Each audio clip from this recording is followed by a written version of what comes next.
हरे कृष्णा।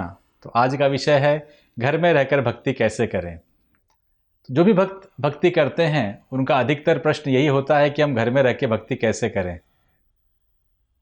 तो घर में रह के भक्ति करना कठिन कार्य तो है, लेकिन जो लोग घर में रह के भक्ति करते हैं यही उनका तपस्या भी है। आपको तो कोई ये नहीं कहता कि आप जंगल में जाइए और भक्ति करिए, जाकर एक टांग पर खड़े रहिए और भगवान के नाम को चरण करिए। नहीं, कलयुग के जीवों के लिए आप जिस अवस्था में जहाँ पर हैं वहीं पर रहकर आपको भक्ति करना, यही उत्तम और श्रेष्ठकर मार्ग है।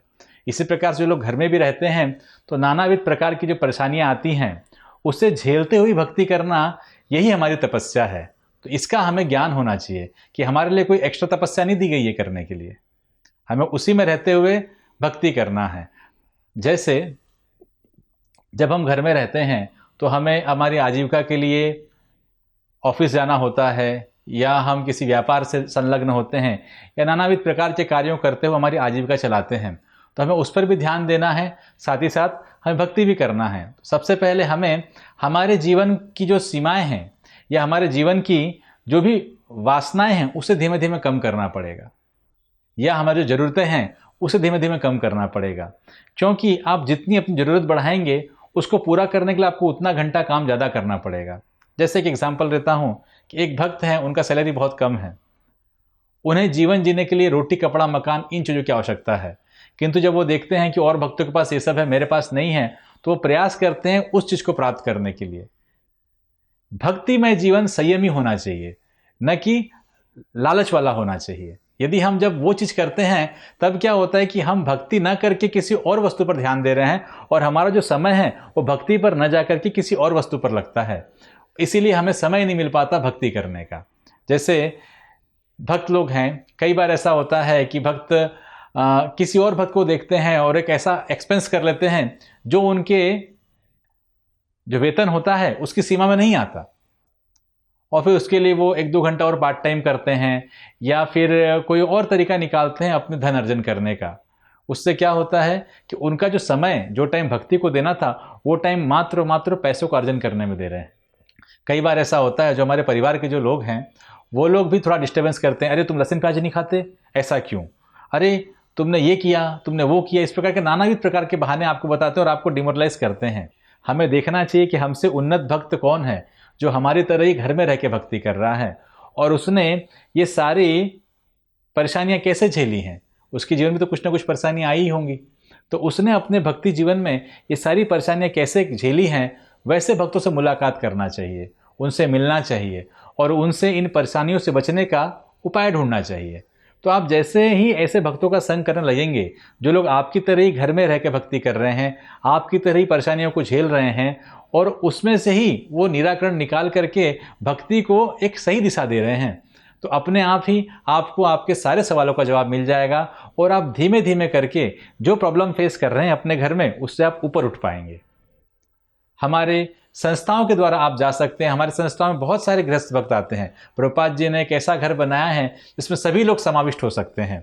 तो आप वैसे संस्थाओं के पास जाकर के, हमारे प्रभुपाद की संस्थाओं के पास जाकर के, इस्कॉन के पास आकर के आप देख सकते हैं कई भक्त जो गृहस्थ भी हैं और बहुत ही ऊंची ऊंची पोजीशन पर हैं, फिर भी वो नियमित रूप से भगवान की भक्ति करते हैं, 16 माला जप करते हैं, प्रचार में सहयोग देते हैं और मंदिर में सेवा देते हैं। विविध प्रकार की सेवा में संलग्न होते हुए भी भक्ति भी अच्छे से करते हैं और अपने परिवार को भी अच्छे से देखते हैं, और समाज में भी उन्होंने अपना एक उत्तम स्थान बना के रखा है। तो ऐसे भक्तों का अनुसरण करेंगे तो अवश्य ही आप घर में रह करके अच्छे से भक्ति कर पाएंगे। और एक तरीका है घर में रहकर भगवान की अच्छे से भक्ति करने का, वो है हमारा टाइम टेबल। अधिकतर तकलीफें हमें तभी होती है जब हमारे पास समय नहीं होता है। हम कहीं ऑफिस के चक्करों में, या फिर कई बार परिवार के जो कलह होती है उसकी वजह से हम सारा समय वहाँ पर दे पाते हैं और भक्ति में समय नहीं दे पाते।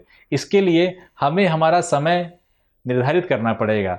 जैसे हम हमारे ऑफिस जाने का समय निर्धारित करते हैं कि हमें 8 से 5, 9 से 6 या 10 से 7 हमें जॉब के लिए देना है, तो कुछ भी करके हम समय निकाल करके क्या करते हैं, वहाँ से समय चुरा करके हमारे समय को देते हैं पूरा के पूरा।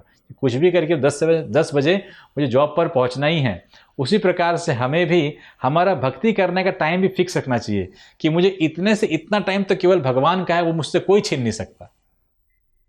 जब आप ये प्रयास दृढ़ निश्चय पूर्वक करेंगे तो धीमे धीमे आप पे आचार्यगण की कृपा होगी, भक्तों की कृपा होगी, और आप धीमे धीमे उसी पीरियड के अंदर, उसी समय के अंदर आप भक्ति बहुत अच्छे से कर पाएंगे। पहले आपको भौतिक रूप से, मतलब आपको एक नियम बनाना पड़ेगा, एक विधि बनानी पड़ेगी, मुझे इस प्रकार से इतना जप करना ही है। जब आप वो कुछ दिनों तक करना शुरू करेंगे तो धीमे धीमे करके भगवान की कृपा और भक्तों की कृपा आपकी उस प्रयास को देख करके आएगी और आप उसी भक्ति में आनंद लेने लग जाएंगे। और भी आपको एक एग्जाम्पल देता हूँ। जैसे हम बचपन से चीज़ सुनते हैं कि पैसा कमाना है, पैसा कमाना है, पैसा कमाना है, ठीक है। तो पैसा कमाने के लिए हमें कोई निरुत्साही नहीं कर सकता कभी भी, अरे छोड़ो नहीं कमाना है। अगर करता भी होगा तो 1% लोग होंगे शायद। तो पैसा कमाने के लिए हमें बचपन से ही हम लोगों को सुनते हैं, नहीं बड़ा होकर पैसा कमाना है, बड़ा आदमी बनना है, बड़ा आदमी बनना है। ये सुनते सुनते ही क्या होता है, हमारा उत्साह इतना डेवलप हो जाता है कि कोई कितना ही बोले कि तुम्हें पैसा नहीं कमाना है, हम लोग अपना प्रयास कभी नहीं छोड़ते। वैसे ही जब हम अच्छे श्रवण करेंगे भक्ति के बारे में, तब हम धीमे धीमे भक्ति को भी प्रायोरिटी देंगे अपने जीवन में, और किसी भी अवस्था में रहेंगे तो हम भक्ति को कभी नहीं छोड़ेंगे। क्यों? क्योंकि जब पैसा कमाने की जब हम बात सुनते हैं तो पैसे से होने वाले फायदों के बारे में हमारे पास नॉलेज होता है। वैसे ही जब हम भक्ति के बारे में सुनना शुरू करेंगे तो भक्ति से होने वाले हमारे जीवन में परिवर्तन और भक्ति से होने वाले हमारे जीवन में फायदे के बारे में हम जानेंगे, तो हम वो समय भी बहुत प्रिसाइसली या बहुत सावधानी पूर्वक भक्ति के लिए निकालेंगे, जब जान जाएंगे कि भक्ति करने से हमारे जीवन में क्या लाभ होने वाला है। तो इस प्रकार से यदि आप भक्ति करेंगे तो आप अवश्य ही जिस अवस्था में उस अवस्था में अच्छे से भक्ति कर पाएंगे। आप सबका बहुत धन्यवाद। हरे कृष्णा।